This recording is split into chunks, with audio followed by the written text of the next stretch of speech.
Welcome to Out of the Box with Christine, the podcast for conscious folk. I am your host, Christine Blasdale. This program is intended to bring you a fresh perspective on this thing we call life.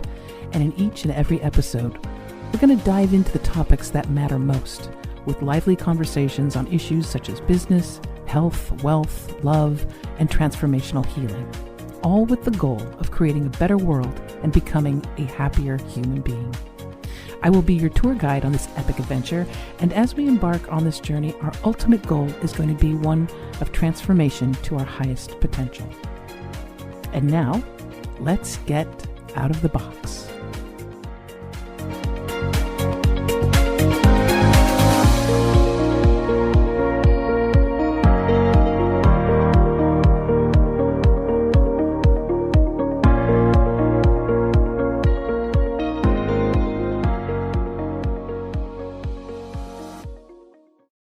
Hello, everyone, and welcome back to Out of the Box with Christine. I am your host, Christine Blasdale, and I have been looking forward to this show for some time.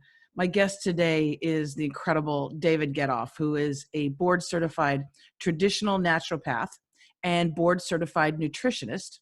He's an internationally recognized expert in nutrition, diet, the use of supplements, and detoxification. And right about now, I don't know about you, but we've been talking about the quarantine 15. And so, David, I need your help today. I think we all need your help today. Welcome to Out of the Box, David. Thank you. My pleasure to be here. Anytime I can educate the public, I am always happy. Well, first of all, before we jump into my needs and so many others about this weight gain, which I know has a bit to do with stress, but I also know it has to do with what I'm consuming and what millions of other people are consuming. Why don't you tell our wonderful listeners and our viewers how you got started in this field of becoming, well, you're a naturopath and also a nutritionist. How did you get started in this? Or have you always been interested in diet and health and wellness? I was always interested. I read a whole bunch of books when I was a kid, which is a couple days ago, since I'm 68 now. And most of the people that I've met, which is actually interesting, most of the people I've met that are in any holistic profession. So we're talking about acupuncturists, herbalists, naturopaths, clinical nutritionists, homeopaths, and I could keep on going. Just about every single one that I've met got into their field because nobody else was able to help them with some sort of condition that they had. And then they found this person in this field, and all of a sudden somebody was able to help them. And it got them interested, and they went into holistic medicine or health or nutrition for that reason. I had no such thing happen. I was healthy as a kid. I didn't have any major problems. I wasn't introduced to any of this stuff, except that I was reading books, Adele Davis's books, and a couple different magazines, Let's Get Well, and Rodale Presses. Rodale's had 2 or 3 different magazines, Prevention Magazine, which now I wouldn't recommend anybody because it's filled with pharmaceutical advertisements. I guess they had to do that to stay afloat. But I just got interested. And one day I took a look at a college catalog from the New School for Social Research in New York, and somebody was doing a 16-week course called Nutrition Against Disease. It was a medical doctor. It looked interesting. And so I signed up for it as non-credit. And it really got me very interested. He was treating all these different patients with all sorts of different conditions. And predominantly, he was doing nutritional changes, diet changes, supplements, hair analysis, blood testing, urine analysis. I said, wow, that looks like it would be fun. He was a good teacher. He let us run tests on ourselves during the 16 weeks. So when he was covering a specific thing, such as hair analysis, we could be looking at our own tests. And I think that was a good part of what got me interested in saying, I want to do that. And it wasn't that I want to do it as a profession. It was I want to learn how to do that so I'll have the knowledge. And so I started reading more and going to some lectures and, et cetera, et cetera, et cetera, without ever thinking that this was going to be an occupation. I was a paste-up artist for a printer, and I ran a scuba diving school for 3 years and taught scuba diving. And I was a licensed locksmith, and I was an electrical technician, and I could keep going. I mean, I've done so many different things in my life, and I Same. never thought I would do this professionally. And yeah, and then over a period of years, I helped a bunch of people get well from conditions that they weren't supposed to be able to get well from. And I went, I think that's what I want to do for a living. And so I went looking for credentials that I could get and what other schooling I needed. And I changed occupations, and I've been doing nothing but this now for close to 30 years. Oh, wow. For 30 years. So you've been in this field, yeah, long before a lot of the newbies have come in and jumped on the bandwagon. And I want for those that are listening to the podcast, the audio podcast, you can hear David absolutely fine. For those that are watching the video, there's a little bit of a lag. And I know that's because there's a reason behind that. And it's something that we should really pay attention to, because while my video is all smooth, and that's because I'm surrounded by Wi-Fi. David, why don't you tell our listeners and our viewers a little bit about the technology that you have in your home and why? Well, I wanted everything to be corded because I don't want to increase my risk of any neurological disease, any autoimmune disease, any inflammatory disease, or cancer. And therefore, I don't have Wi-Fi. I don't have cordless phones. I own a cell phone. I haven't had it on me probably for 3 months. I only use it if I'm traveling out of town, and even then I don't use it. And so everything had to be corded. And I happen to be at the end of a private road where the cable company doesn't come this far. They said, well, we'll come there. If you pay $15,000 and put up another pole, we'll connect you to cable. Well, I wasn't going to spend 15 grand to get connected to cable. And the AT&T said, well, we don't have a fiber optics network close enough to you, so you'd have to be on regular phone line. And so I have the best, fastest satellite dish that exists. It's made by HughesNet. And there's something called latency. Latency is the time it takes for the signal coming from my mouth and my face going to the camera, going all the way up to the satellite, and then from the satellite back to you. And that ends up being, it's a small number. It's like 400 microseconds, but that's enough for a difference. And almost everybody that's watching us or listening to us, I guarantee if they watch the news on any television station, they've often, not always, but they've often seen somebody saying, and now we're going to so-and-so who's on the scene. Maybe there's an accident or something going on. And when that person comes up, that additional man or woman newscaster comes up, they're sitting there, just standing there, and they don't even know that we can see them yet because of the latency. And all of a sudden they realize they're on camera and they start talking. So that's the kind of time delay that you and I have to deal with, because it's not just going to me and then I'm talking and giving you a newscast. We're going back and forth, so we get to see it over and over again. But that's the reason for it. And the health implications, because so many of us, let's be honest. So many of us do have Wi-Fi in our homes. Sometimes the routers are very close to us, near our beds. Many walk around with this on them personally.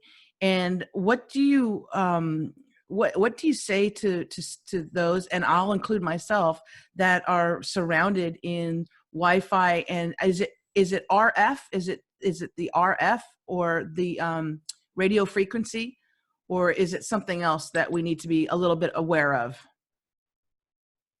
Turns out there are actually 4 different things that we can test for, and they all need different meters. Probably the worst one for most people, because it's a transmission technology. In other words, they're trying to transmit, is the radio frequency of microwaves. Microwaves, and they're in your microwave oven, of course, although I don't own a microwave oven because it hurts your food, and I don't like damaged food.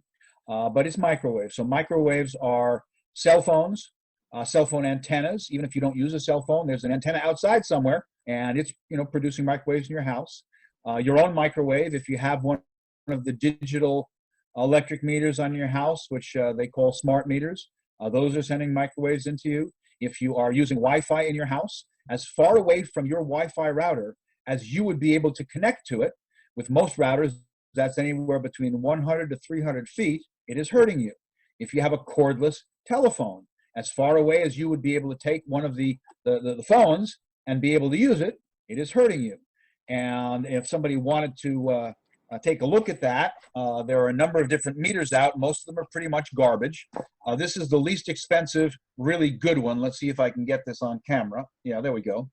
It's the Safe and Sound Pro from Safe Living Technologies. And if we turn that on, it will show you, see if we can get this to, there we go.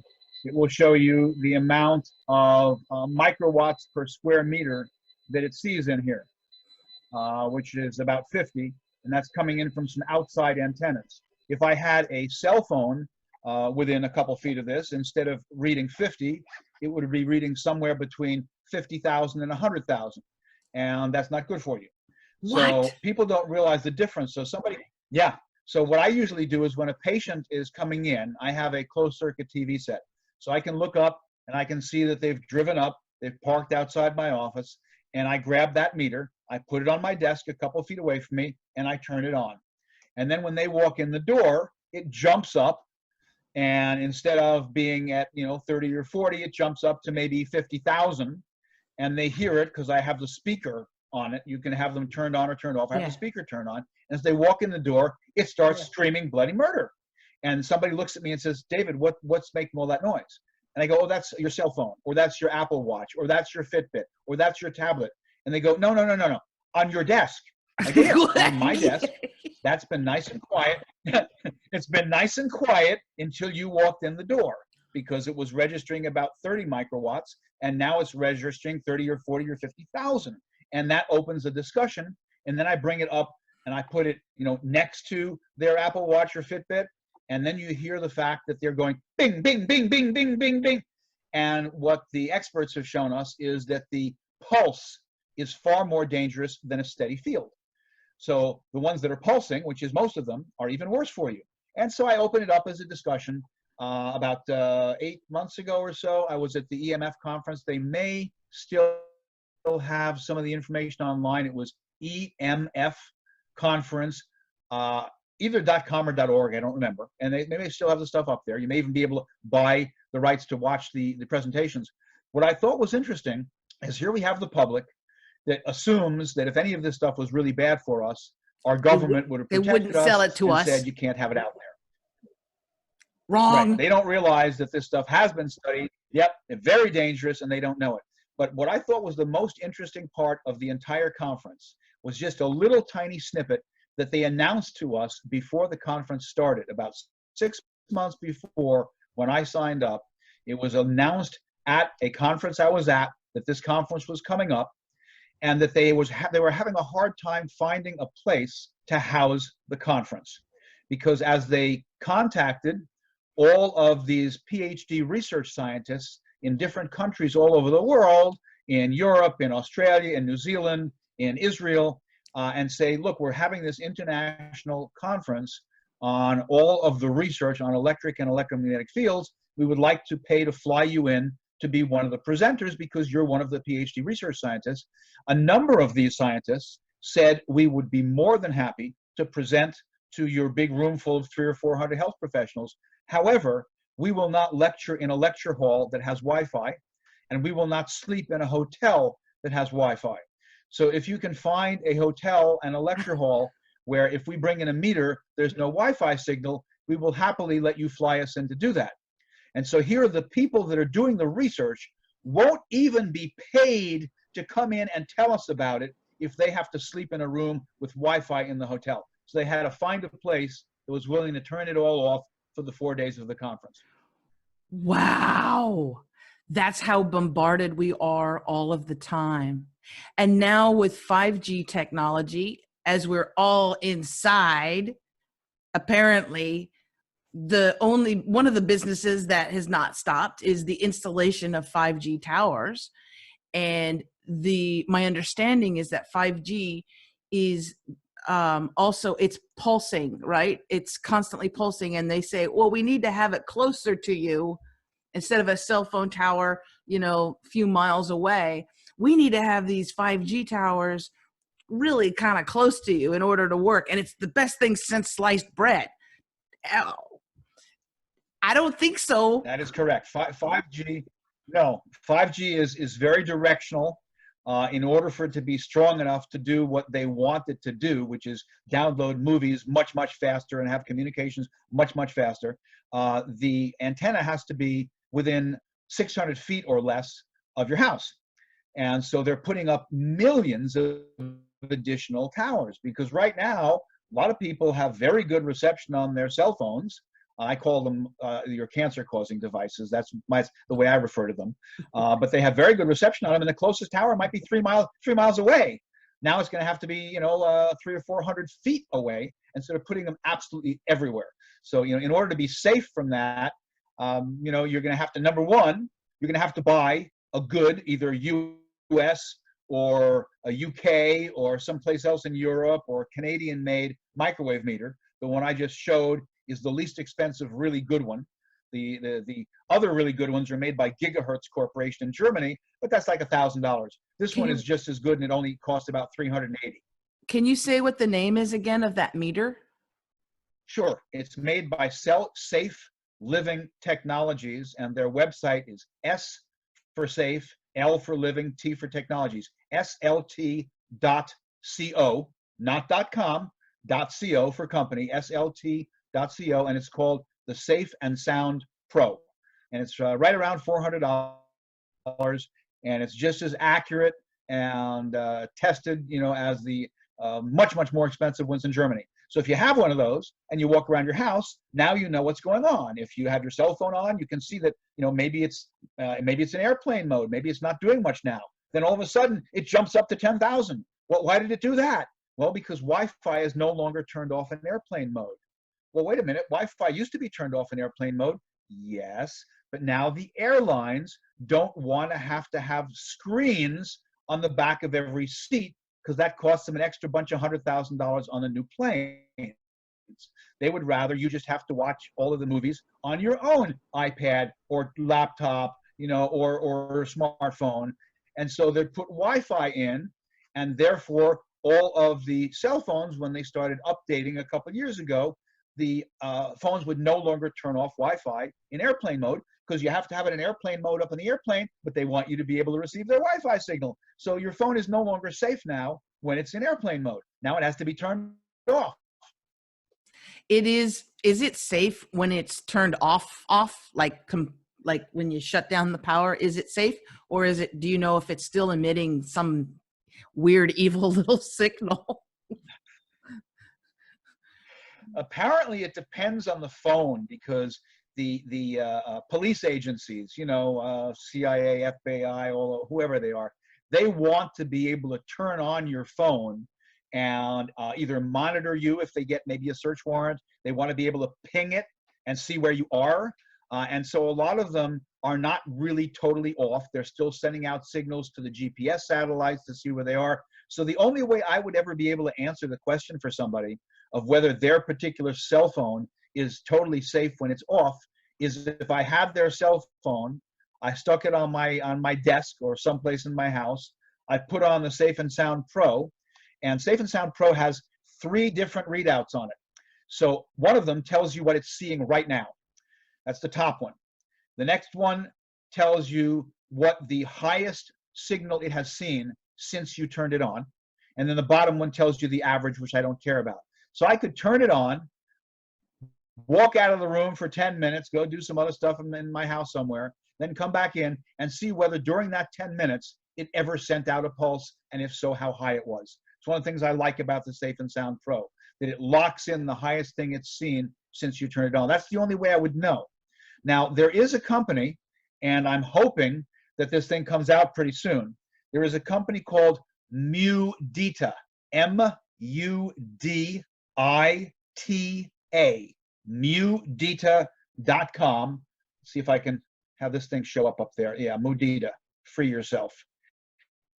And they have developed a very safe telephone, and they wanted to make it as safe as possible, but still be able to at least do some of the things that people want. So it will be a regular phone well, a cell phone, you can walk around with it. It will be able to text. It will not be able to access the internet because you can't do that safely. It's impossible. Now you're getting all the radiation that's bad for you. So it will be for regular and cell phone. And they have told me that when it comes out toward the end of this year, that they found a way, I have no idea how, they found a way to make it legal where it can clone your phone number. So in other words, it will be the same phone number you already have. It will be able to be ordered for whichever network you're on, so you don't have to change anything. And that way you're walking around with a safe phone where you can send and receive texts, that it's doing very little harm. And if you have to, absolutely have to get on the web for something, and it's worth you doing that, for me, it's not worth it. I'll wait until I get home and I have my wired computer. But it's worth you doing it. Then you could turn that off, turn on your cancer-causing phone, and get on the web. Wow. Mudita. You know, mudita, it's so interesting. I have a tattoo that is in Sanskrit, and it's mudita, which is, my understanding, the translation of mudita is happiness and joy for other people's success, for other people's happiness. It's basically saying, I'm so happy that you're happy. I'm so happy that you're successful. I like the name of that, mudita. Okay, so we'll keep an eye out for that. That's an awesome, and that would make an awesome holiday gift for people, right? Something that's safe. Yeah, that would make an awesome holiday gift. So one of the 4 frequencies that you can test for is microwave. And I consider that one for most people to be the most harmful, because you can be being hurt by the microwave frequencies from the router that's 50 feet away from you, from the cell phone that's in the other room, because they're transmitting. So that's the one that I think is the most important if people want to see. And you can't know without the cell phone, without that meter, some meter. I mean, to give you an example, I visited my best friend in New York, in New Jersey, last year, and I brought the meter with me so I could show him and walk around his house. And I was in his basement, which is where he has his office, and I turned it on, and it jumped up to about 100,000. There's no place in my house over 50, not 50,000, 50. And in his office, it was 100,000. And I said, what do you have that's transmitting here? He said, well, that's weird. He said, my cell phone's upstairs. I've got a corded landline here. I said, so there's no Wi-Fi unit in the vicinity, and like 20 feet? He said, well, there's a Wi-Fi unit about 10 feet on the other side of this wall, but that's the one that's hardwired. It's not turned on. It's only wired. And I went, really, show it to me. So I grabbed my meter. I walk into the other room. I walk up to the Wi-Fi unit, and it's putting out 150,000 microwatts. And he went, that's impossible. I have the Wi-Fi portion turned off. I said, you think you have it turned off, but it's not off. And so we go back into his office. He goes into his computer. He brings up that Wi-Fi unit on the little tech support stuff, and it says Wi-Fi off. I said, well, it's lying to you. My meter says it's lying. So he says, so what the hell am I supposed to do? What do I do? I said, well, let's give it a try. Go ahead and click it back on again, put a check mark in there and turn it back on again, and then turn it back off again.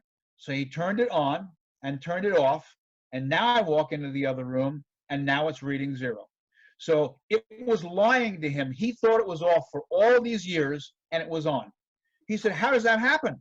I said, I can tell you how it happens, because it happened to me in my house. I was showing somebody something on my laptop, and my laptop, like everybody's laptop, has a little screen on there where it shows you all the Wi-Fi connections in the area. Yes. And I clicked on it to bring all those connections up, and none of them were more than 1 bar, because the closest one was 100 feet away at my neighbor, because I don't have one. But this time I showed it, and there was one that was all the way up to 5 bars, and it was the name that I gave my Wi-Fi unit. And I went, what? That doesn't belong here. So I went into it through the computer like my friend did, turned it off, and it dropped back down to 0. So I called up the company that makes my particular Wi-Fi unit. There are 2 or 3 companies that make the routers. I called them up, and I said, how does this turn itself on when I had it turned off? And they went, well, in order to be able to keep up to date with all the current technology, just like your cell phone, it very often auto updates its program. It's not supposed to change your settings when it does that, but it often does. We've heard it before. You're not the first person to tell us that. So now, once a month or so, I check and make sure that it's still off. Oh my God. I love, and can I say too, I love that when you have a patient, when you have a client that comes to your office, I love that you have that meter sitting there, because it is an incredible way of making us aware, because it's silent, right? We don't see it. We don't see the damage to our cells. We don't smell it. We have no idea because it's invisible, but it is having an effect on us. And it's not surprising that we have such an alarming, amount of people with different cancers, brain cancers. We had, when people were holding the phone up to their head, we had so many people having brain cancer issues, and yet nobody wants to take responsibility for it as far as the phone companies. I think the cat's out of the bag, way, way, way out of the bag on that. And now with 5G, we do know there's some pushback. Some countries and some different cities and small places are pushing back, but it seems to be inevitable because they're so hard. They're pushing it so hard and so fast. And that always makes my little conspiratorial mind go, why? Why are you spending billions of dollars? It's not just so we can upload a movie faster, David. Why? I feel like the But frog, the frog in the water story, the frog in the water. The frog in the water, they heat up the water a little bit. It's like a nice bath, and it's like comfortable, and it's heated up and it's heated up, and it's small steps, right? These little steps. And then all of a sudden this frog realizes he's frog soup because the water is boiling and he can't do anything about it. I feel like we're that frog, David. and it's actually much more appropriate to humans, because somebody decided after hearing that to try that and found out that that was a myth. It's not true. The frog will jump out of the water before it gets too hot. But it's a nice story. But with Yeah, us, it's it's an actually analogy. true, because Yeah. it keeps on going and going and going and going, and people don't realize what's happening, and people think that we're being protected by our governments, which we're not. And it's really, there is so much research. When somebody says, "Oh, but there isn't any research on," oh my God, you can go to some of the better websites, and there's hundreds of published studies showing how bad the stuff is. At the EMF conference I was at, one of the people during one of the sessions asked, I don't remember which of the experts was up there. I think it was one of the two that I actually know, Magda Havas and Dr. Deborah Davis, asked, "Have you tested either hybrid cars or electric cars?" And they said, "Yes, we have tested hybrids and we've tested electrics, and their electric fields are high enough that we would never own one." And they followed that up by saying, "And we don't know whether they could shield them well enough that they would be much less dangerous. But since the public doesn't know they're a problem, there's no impetus for them to spend the money to do all that technology and shield them. And so therefore, I will not own an electric car. We do not have any hybrids." I mean, I'm a little weird. My car only has one computer. All the new ones have about 8. My car is a 1995, and it currently, the last time I looked, had 314,000 miles on it, and it still has the original engine because I keep it in great shape. But the idea of all of this stuff that's in cars, it just, everything is going higher and higher and higher, and people don't realize how bad it is.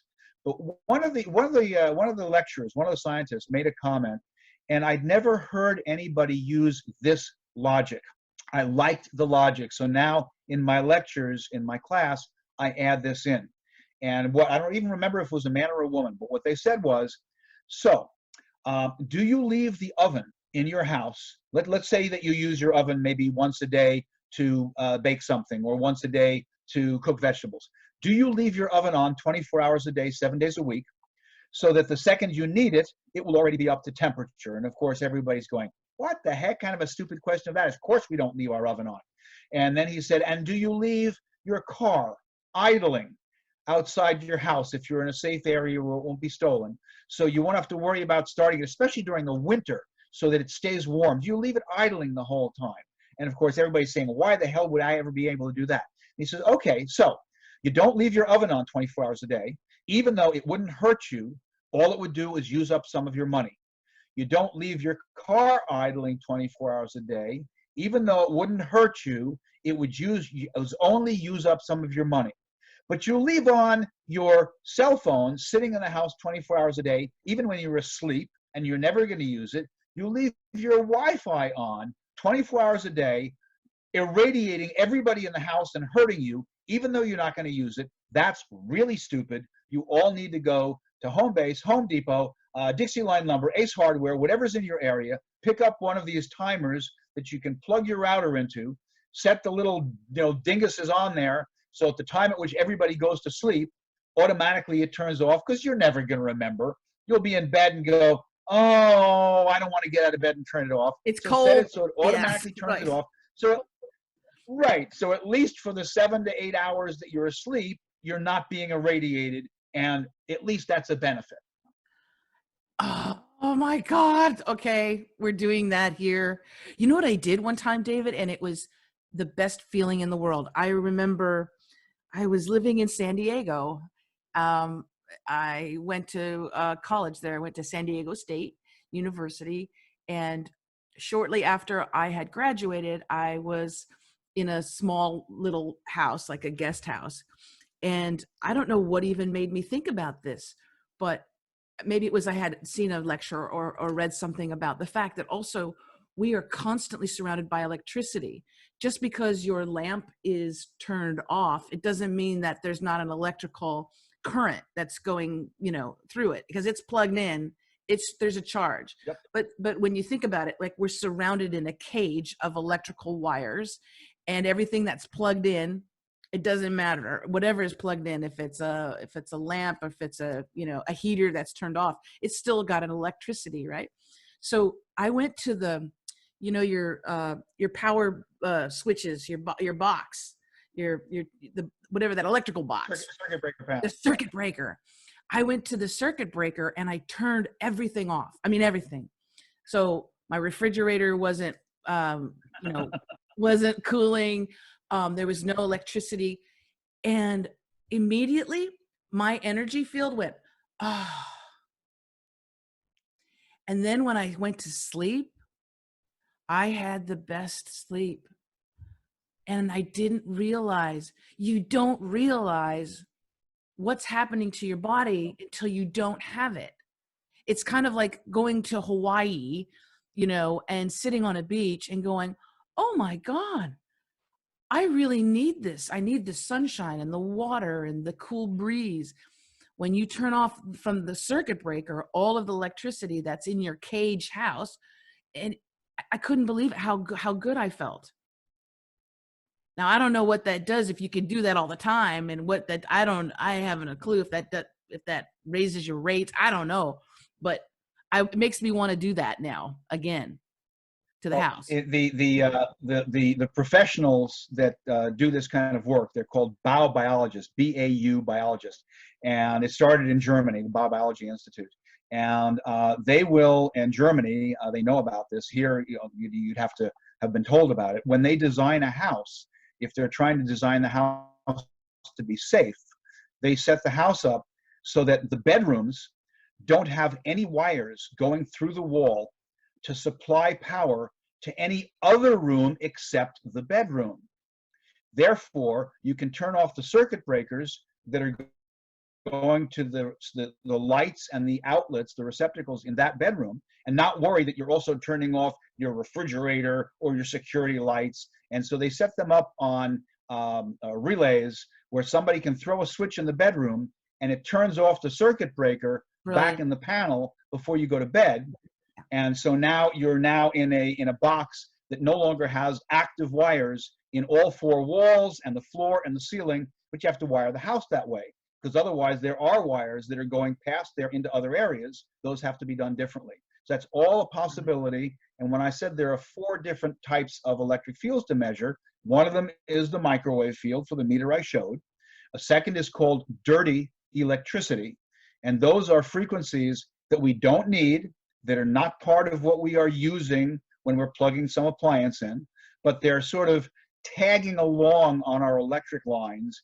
They got put there by other devices that were simply powered up.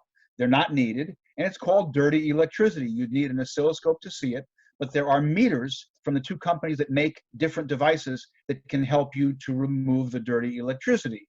One of them is called green wave.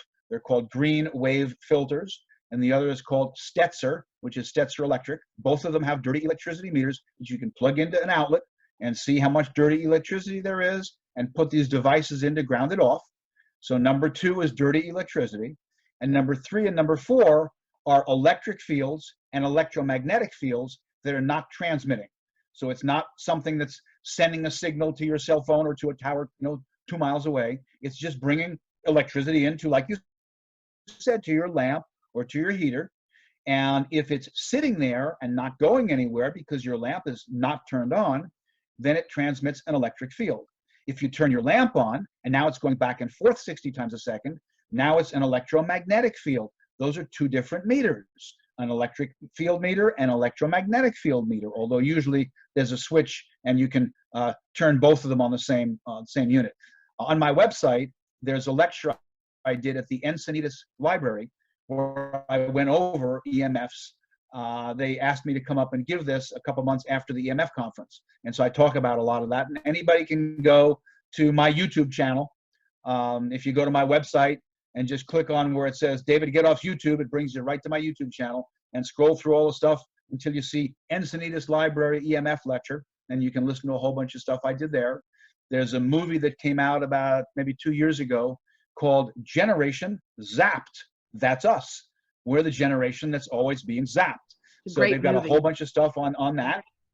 Yep. Yep, great movie. There's another one called Take Back Your Power, and that goes over the power grid and the smart meters. And they're supposed to be making a couple of new movies this year, which will go into it even in more depth. But people need to understand that there is a lot of published research. We do know how bad this stuff is, and it's not being told. And you can go to my website to the EMF section and just watch a bunch of the videos by some of the world experts and learn. It's worthwhile. Oh, so I wholeheartedly agree. And yes, Generation Zapped is a really powerful. And you know what? Also, it's important with, we have teenagers and they are on their devices constantly.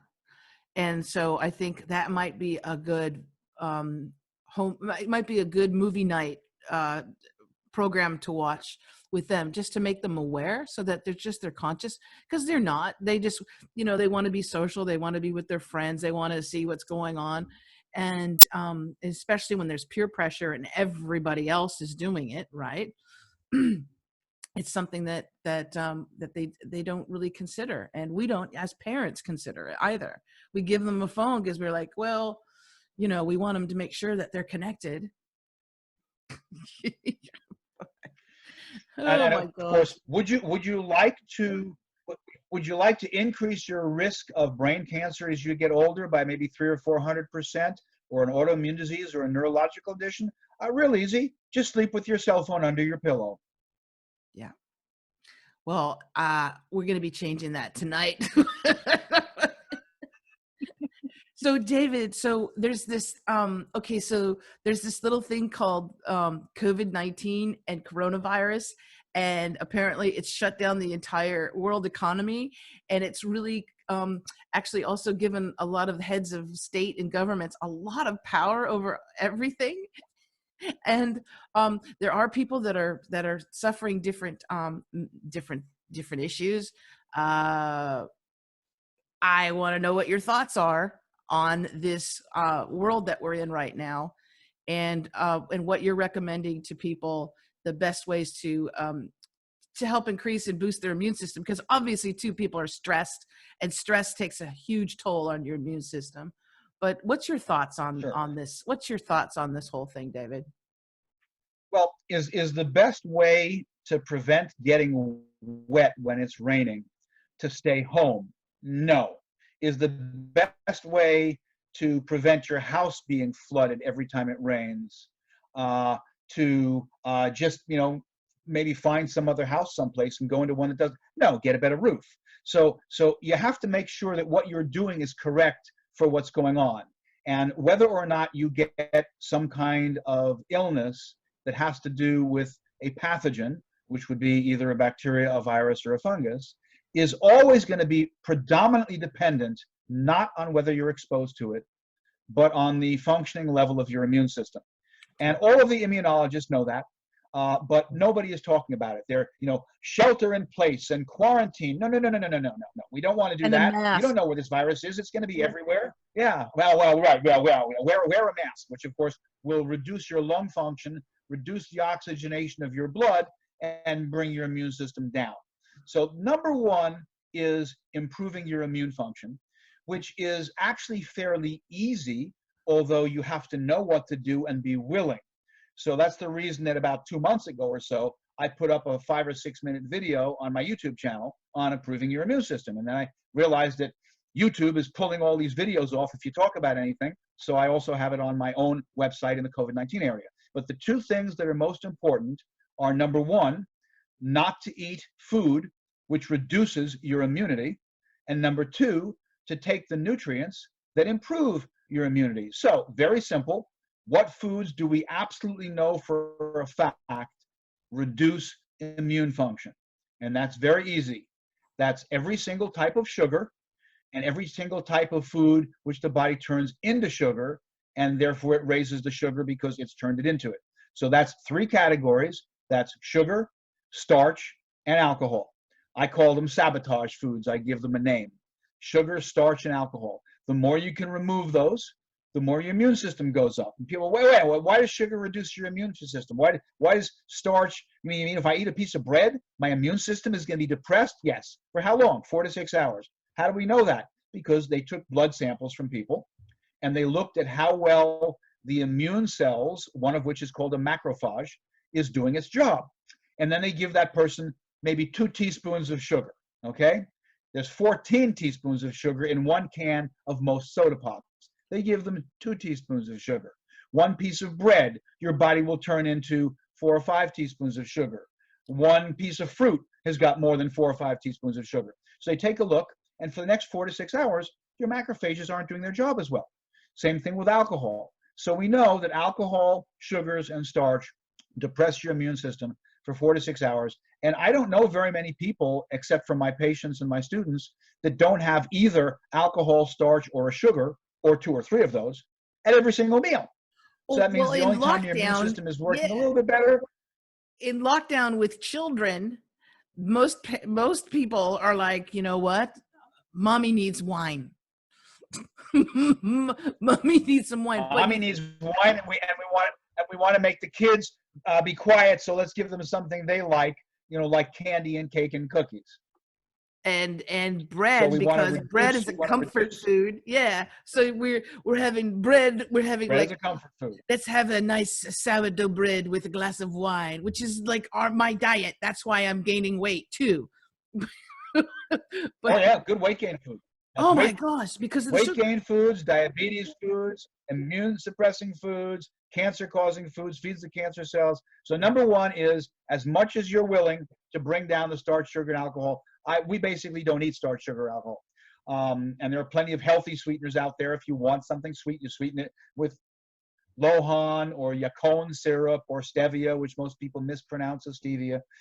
So that's number one. Number two is that of all the nutrients that have been studied, there are 3 nutrients that have the most research on their ability to support better immunity, and that if we don't get enough of, our immune system is not working as well. Number one, which nobody is talking about at all, nobody said it at all, number one is vitamin A, and vitamin A doesn't exist in the plant kingdom. Vitamin A is only in animals. There is no vitamin A in carrots. Carrots have beta carotene, and maybe your body might convert a little bit up to vitamin A. Vitamin A is in large quantities only in vitamin A supplements and in the liver of fish and birds and animals. So it's in liver. So vitamin A needs to be brought up. Everybody should be taking at least 10,000 IU, international units, a day. The second and the third are about equal. They work very differently, but they're equal to one another. I call vitamin A number one, and then a tie for second place is vitamin D3 and vitamin C. The difference is that vitamin A and vitamin D are both fat-based nutrients, or sometimes called fat-soluble nutrients, and therefore you can take your dose once a day and it'll stay in your body all day. Vitamin C is a water-soluble nutrient, and so if you want a decent level in your body, you have to at least take it with breakfast and dinner, or better off breakfast, lunch, and dinner. And if somebody says, I'm only eating 2 meals a day, fine, vitamin C does not have to be taken with food. The others should be. So if you take at least 500 milligrams 3 times a day, better yet 1,000, and unless you're one of these super sensitive people, where if you take 1,000 milligrams 3 times a day, you happen to get loose stool, all right, maybe you'll have to take a little bit less. But for most people, that's a low dose. The people call it a high dose because their doctor wasn't trained in clinical nutrition. If you talk to any of the people that are researching vitamin C, they'd say, you're saying that 1,000 milligrams 3 times a day is a high dose? You must not know the research. A high dose would be 5,000 milligrams 6 or 7 times a day. So, 3,000 milligrams a day isn't even a high dose. But I always tell people, you want your immune system working better, make sure you're getting 10,000 international units of vitamin A a day and 1,000 milligrams of vitamin C 3 times a day, with or without food. The other should be with food. And vitamin D, I can't tell you how much you need, Right. because everybody's body uses totally different amounts of D. You've got to tell your doctor, get me a vitamin D test. It's called 25-OH vitamin D. If you're in the United States and your doctor won't order it for you for free under your health plan, then either go to grassrootshealth.net and go to order tests and order it on yourself, or go to directlabs.com or walkinlabs.com and order it on yourself. It will cost you a whopping $50 to $75, and take a look at your vitamin D level on that test, 25-OH vitamin D. If your vitamin D is not between 60 and 80, and if we're being viewed outside of this country, then that's different, because I'm giving you a US number, 60 to 80 nanograms, NG, per milliliter, ml. But if you're in New Zealand, Australia, Canada, or any other place all over Europe, they don't use nanograms per milliliter.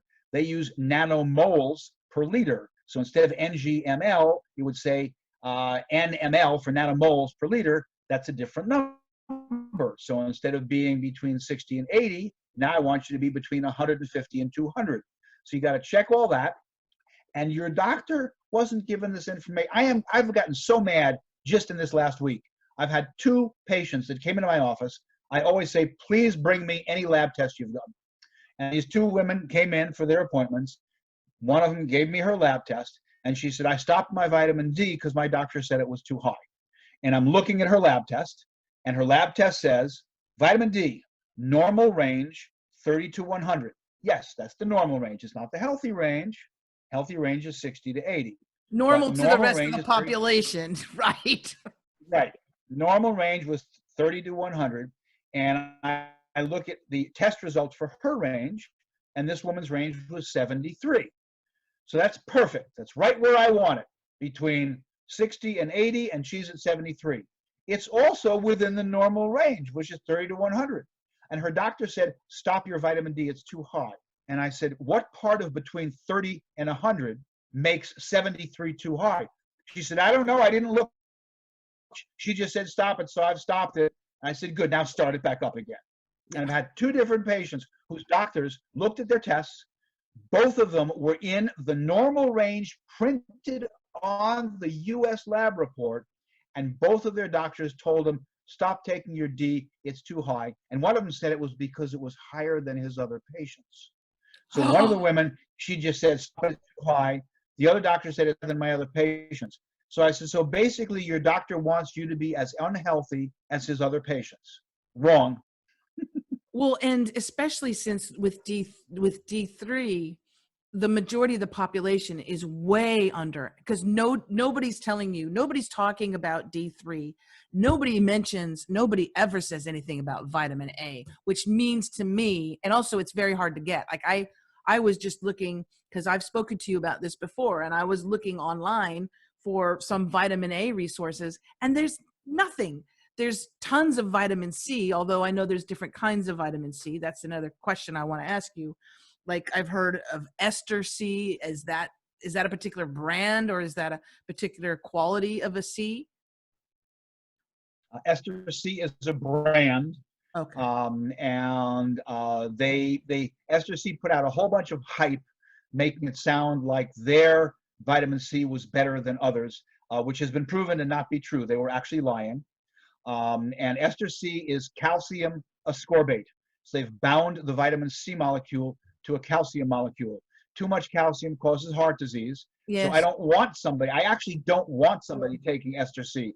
I would like them to take either regular ascorbic acid or one of the forms of liposomal C, or one of the forms where it's esterified to multiple different minerals. So, for example, Da Vinci Labs has something called potency, and Source Naturals has something called ultimate ascorbate.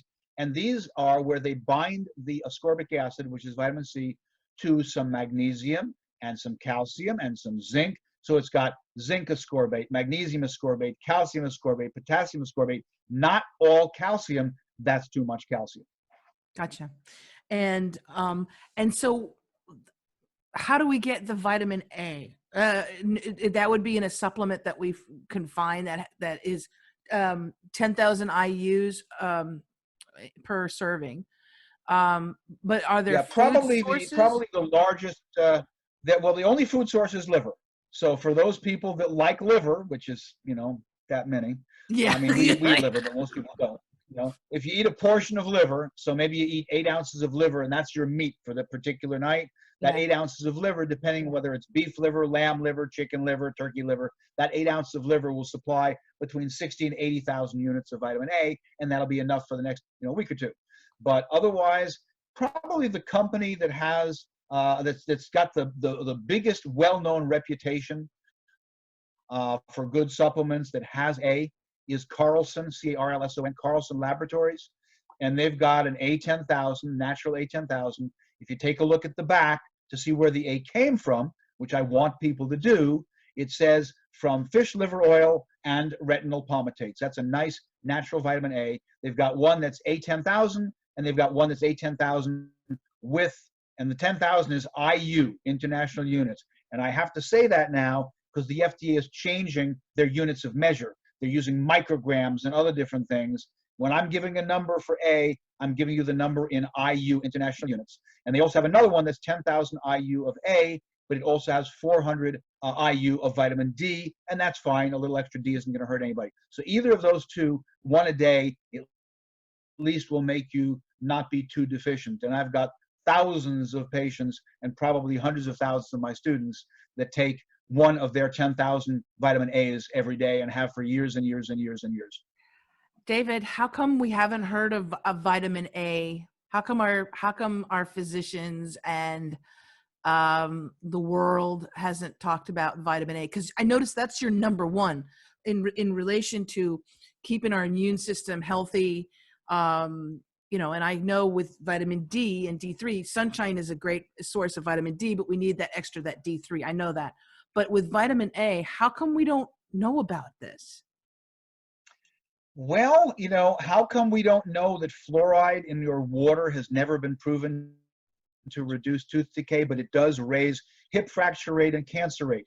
How come we don't know all the research on how damaging aspartame is, NutraSweet? How come we don't know that it massively increased brain cancer and neurological problems? How come? Because the money is on the wrong side of the issue. If you ask 100 doctors, name a vitamin that you were taught something about in medical school, many of them will say the only thing I remember is that vitamin A is toxic. And of course, yeah, if you took some horrendous amount, like maybe 500,000 units for a few days, you might get dry skin and some headaches. Everything is If you toxic if took you take too much of 100,000 it. units a Yeah. day, yeah. So that's what they remember. I mean, I have patients that come in and they happen to have a doctor that said, "Yeah, you said you were going to see this nutrition professional. What does he have you taking?" And they're too silly. They're too they don't want to be they don't want to be forward and tell the doctor, I don't see anything on your wall that says that you're an expert in nutrition. Why do you want to know what nutrients I'm taking? So instead, they just want to be nice, and they tell the doctor. And the doctor goes, I don't know about those other things. They're just wasting your money, but stop taking the vitamin A. It might be harmful. That's because that's all the doctor remembers. But if you actually look in the doctor's book, he's going to get the book. And the doctor's book is the Merck manual. Every doctor has a copy of the Merck manual from Merck Pharmaceuticals. Merck Pharmaceuticals. And if you if you open up the doctor's book to hypervitaminosis A, in other words, overdose of vitamin A, and you take a look, and it says that acute vitamin A toxicity, that means you're taking so much that it's caused a problem soon, because chronic means you've been doing it for a long time. Acute means it happened fast. Acute vitamin A toxicity in children, because they weigh less than we do, right, may, because it might not, may result from taking large doses of over 300,000 international units, usually accidentally. So they don't even remember the amounts. Right. They don't even remember how much you'd have to take according to their manual for there to be a problem. They just go, oh yeah, vitamin A can be a problem. It's nonsense. David, that's silly. And you think about it too, so many things that the medical professionals what we do to people now, in a few years, we're going to look back and go, I can't believe we did that. I can't believe that we radiated people. We gave them cancer in order to stop the cancer. I can't believe that we shot them full of vaccines that had, preservatives and metals. Ooh, okay. Oh my goodness. We are close to wrapping out of time, and I could talk to you forever. So first of all, I want to have you back on Out of the Box, because we're only just talking about, we talked about, of course, EMFs and 5G, dirty electricity, and just starting to get into this whole with COVID-19, what we can do to boost our immune system, which is absolutely critical right now. So this has been extremely valuable, but I would love to have you come back on, because we could talk and talk and talk about so many things. But why don't you let our listeners and our viewers know the best way to reach you and how they can access the COVID-19 area on your website? Where do they go? Okay, so the easiest way to get to my website is by just using my name. Everybody can spell David. There's only one spelling of David. That's real easy. But for some reason, people don't quite believe that somebody's name could be Getoff, and so they misspell it all the time. It's just Getoff. Leave it alone. Getoff. DavidGetoff.com will redirect you to my website, because the website is Naturopath for you. But people spell Naturopath wrong, and they want to know, is it the number 4? Is it F-O-U-R? Is it F-O-R? Is it the letter U? Is it Y-O-U? So just put in DavidGetoff.com. It'll send you there immediately. Right up on top in front on the right-hand side, it says COVID-19. And because there's a lot of stuff going on with vaccines, and they're trying to get us, ready and wait, and they want us to desire this vaccine. So there's also a whole bunch of stuff in the vaccine section of my website. There's actually a video that I just heard 2 hours ago, where somebody interviewed a woman named Dolores Cahill, and it's one of the most packed with really important information I've heard from a legitimate scientist recently. And so I've just grabbed that and I've uploaded it to my webmaster, and that will be added to both my COVID-19 area, probably in the vaccine area. A little while ago, I realized a lot of people don't know my website. They don't know me, but people go on YouTube and they search YouTube. So I said, okay, let me take my YouTube channel that I set up years and years ago, and let me start putting the COVID information up on my YouTube channel. I didn't realize back then, 2 months ago, that YouTube doesn't want anybody to know the stuff that works. They just want you to know the stuff that doesn't work. And so if you talk about vitamin C or any problem, they pull it off. So I've now had 3 different things pulled off of YouTube. Anytime, anything. I mean, even the doctors, MDs, medical doctors are going over stuff. Scientists are going over stuff. And if it's not what mainstream is telling you, even if mainstream is wrong, they're pulling it off of YouTube. So, Wow. I've stopped putting COVID stuff on my YouTube channel. COVID stuff is no longer going on my YouTube channel. It's all going on my website. Well, this will be a health and nutrition video on YouTube and a podcast on YouTube. And we are talking about health and wellness on YouTube. We'll have some keywords in there, but all of the links to your website will be listed in the YouTube version of this, but also in the audio on the podcast version. They'll be all clickable links, so people can definitely go to your website and check out your COVID-19 area and your vaccine area as well.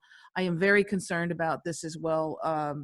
This ramp up and almost like this threat, like, if you want to get back to normal, if you want to go get your hair done at the hairdresser, if you want to fly a plane, you're going to take this vaccine, because if you don't, you can't do those things, which is I'm not taking any vaccine. Forget about it. Now, Robert Kennedy, who's a great crusader for the truth, Robert Kennedy Jr., he did a 2-hour and 15-minute interview with an organization I'd never heard of called Valuetainment.